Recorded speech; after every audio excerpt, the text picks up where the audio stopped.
Mtakubaliana nami kuwa mabadiliko makubwa yametokea ndani ya nchi yetu katika miongo miwili iliyopita.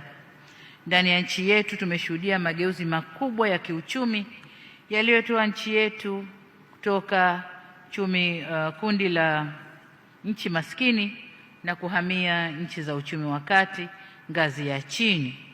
Mageuzi haya yamekuja pia na mabadiliko ya muundo wa uchumi wetu, yani economic structure, ambapo tumeshuhudia kupanuka kwa sekta za msingi kama kilimo, utalii na viwanda, na kuibuka kwa sekta mpya za uchumi wa buluu, uchumi wa kijani, uchumi wa kidigitali na sekta za ubunifu, sanaa na michezo au creative and entertainment industry.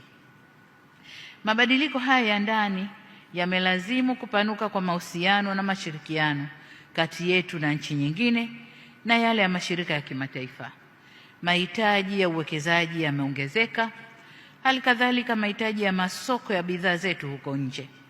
Mabadiliko mengine duniani ni kuibuka kwa matishio kama ugaidi na uhalifu wa kimataifa, uhalifu wa kimtandao, majanga ya afya au maradhi, majanga mabadiliko ya tabia nchi, usalama wa nishati.